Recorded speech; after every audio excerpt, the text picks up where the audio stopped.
What's going on, family? Welcome back to the channel, man. So today, man, we're at one of my local breeders' house, man. His name is Patrick. He's from Virginia, 757. So show your boy some love, man. This guy info will be in the description below, man. He's an amazing breeder. He sells plants, fish. Man, let's get it and support your boy, man, all right? Let's get in the video. All right, family. So we're in front of this amazing, beautiful tank, man. And my guy, Patrick, right here. Man, this guy's going to talk about this tank. Just a few little, you know what I'm saying, light stuff, man. We're going to get into it. And then we actually go in the amazing fish room he got. So, Patrick, I see this is actually a saltwater tank, man. Very beautiful tank. What size tank is this? This is a 91-gallon main display with a 23-gallon sump. This is the Red Sea 425 XL. I've equipped it with a lot of the Red Sea components, with the reef mat, the return pump, doser, all that. That's the size of it overall. As for the tank itself, it's a mixed reef. I actually started off with a 60-gallon cube, which is actually what the right section of the tank is based from. A lot of leathers, softies, and all of that is on the right side. The newer additions to that right side would be the Goniopora, the long tentacle green Goniopora, the rainbow Goni, and the Alveopora, and then the Elegance. On your left side of your tank is more of your higher end stuff. Your torch garden, all the torches are 3+ heads on there, and then your hammer garden, which is hammers, frog spawns, octo spawns. I have a little bit of Acropora as well, some polythoas, and then I'm starting to blanket the whole bottom of the tank with welsos, acanthos, meat corals, clams. I've kind of fallen in love with the aspect of these corals just because they're active feeders. When you feed the tank, you can see them sweep the food, pull it in. It's really interesting to watch. So beautiful, beautiful, man. And like I said, man, I definitely love these corals, man. These torches are just amazing. The tank is beautiful, man. You got the sea urchin going on. Everything is just beautiful, man. And it's been a while since I saw a yellow tank. That boy is just beautiful. All right, so we can go ahead and actually, family, and get in the meat of this video, man. We're going to take a look at this amazing fish room and see what's inside there. All right, so family, so we are here in this amazing fish room, man, where we got some fresh water, man. We got everything from fresh to salt. Man, we're just going to go ahead and actually take a look at it. We're going to start with the first racking system right here, which is just a beautiful tank. Patrick, have at it. all right, so my top rack is mostly dedicated to dwarf species cichlids. So rams, pistogrammas are all at the top. I isolated my female longfin blue ram because she just had a clutch of babies, which we'll see in a second. You have a Agassiz red, Cockatoides, pistos as well, and all their babies. In this tank, I had a hatching of about 200+ baby rams. It's going to be real hard to see in here, but there's a bajillion of them. Look at all those babies. Yeah, we see them. There's a lot of baby rams inside there, man. Beautiful. Outside of that, I have another black ram pair in here. They're a little bit more shy, so sorry if they don't come out, and they probably won't show up on camera very well. But beautiful fish. All right, so for the bottom rack of this set, we have all my shrimp. And I've been doing shrimp for probably the longest amount of time. This is where I really started breeding. In the first rack, you have the black rose. And then we have some crystal Cardinia species, extreme blue bolts, yellow golden backs. You have your orange sakuras. Beautiful. Your fire painted reds, your blue dreams, and then the last set is just where I cull out all the rest. I'm pretty particular about my color variants of my shrimp. I want people to have the nicest color they can get, just because that's what's going to be your main thing in your shrimp tank, and those breed from good colors, and you'll always have good colors. Nice. And I've got to say, family, I love how this second rack right here, man, is just straight shrimp. Like this rack right here is a straight shrimp tank, man. The variety is just pretty cool, man. The colors are popping.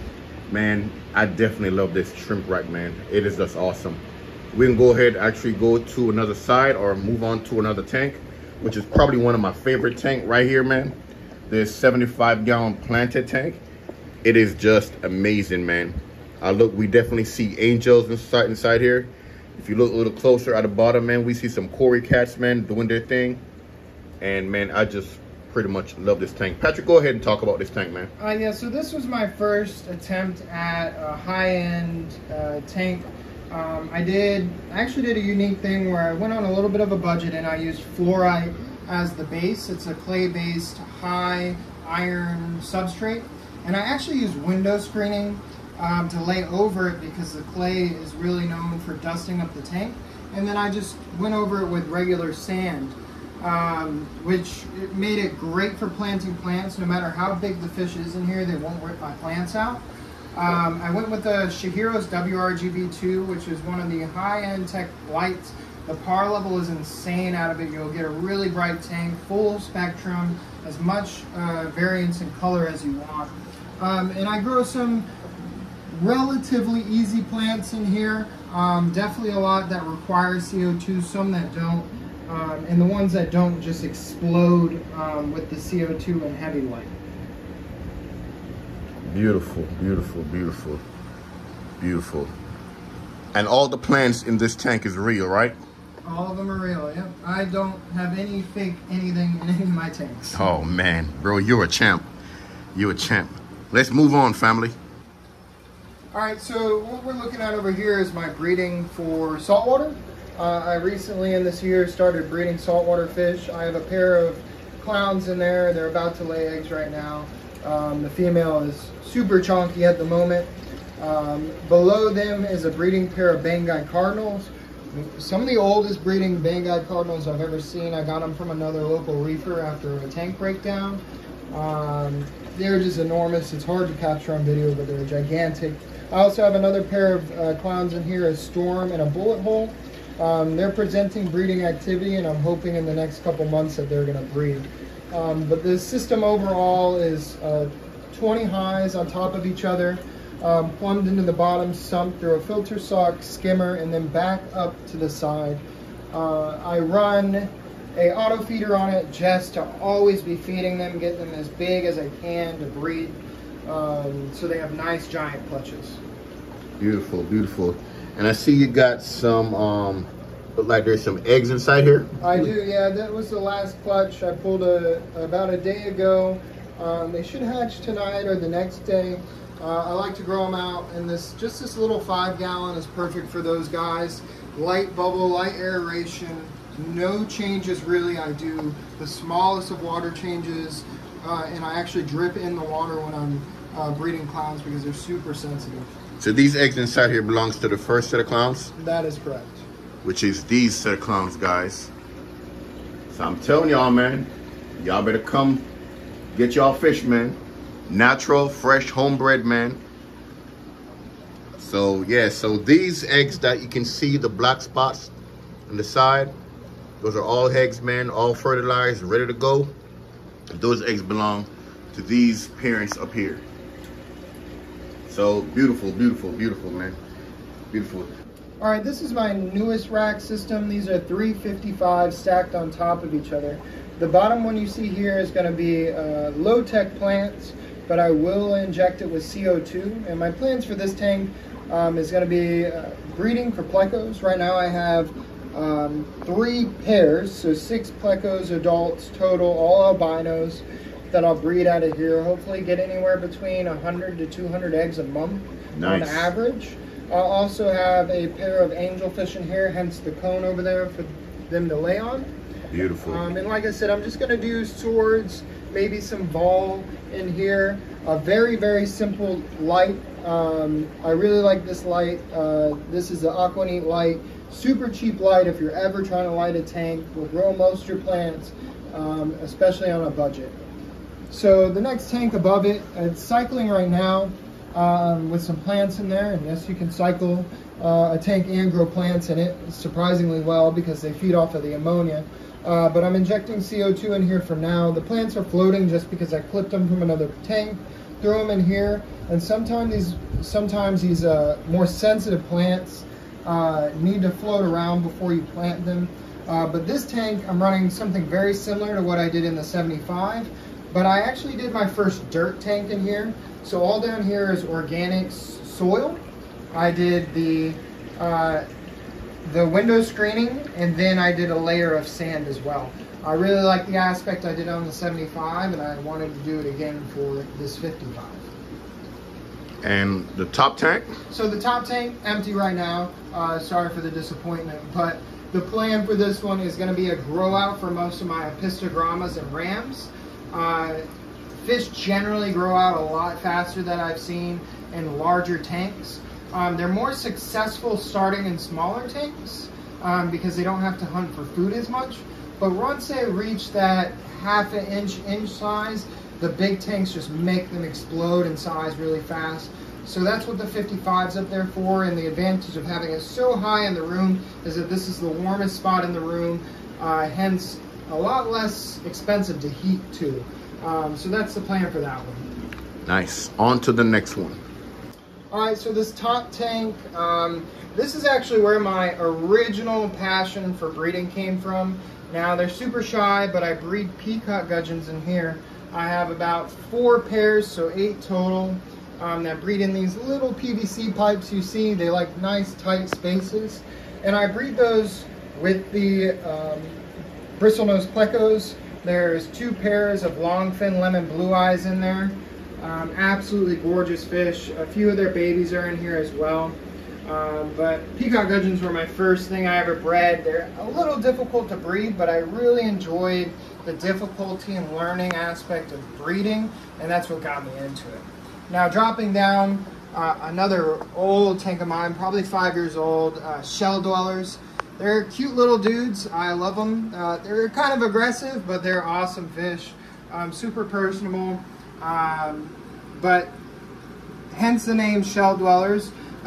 When they get spooked, they'll jump into their shells, and they lay their eggs in the shells actually and hatch them out. And as you can see down at the bottom, we have a bunch of fry coming out of the shells and whatnot.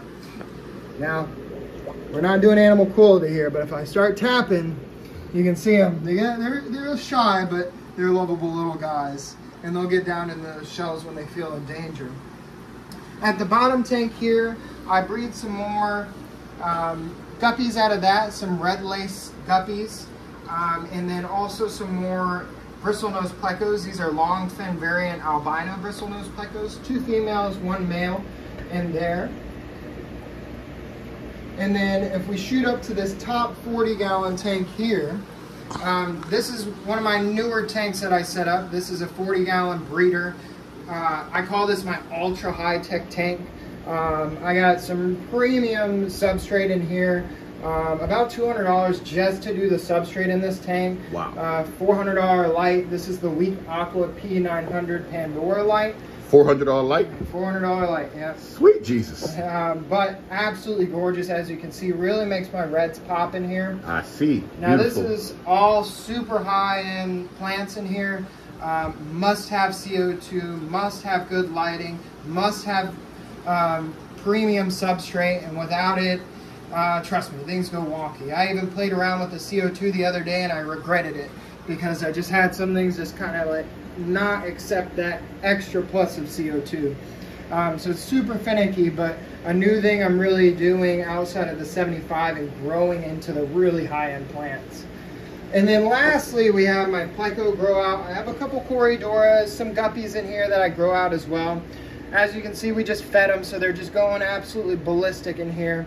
And I grow out all my plecos in here. So anything from super reds, longfin lemon blue eyes, albinos, longfin albinos, Corridoras, anybody that bottom feeds, I at least put them in here.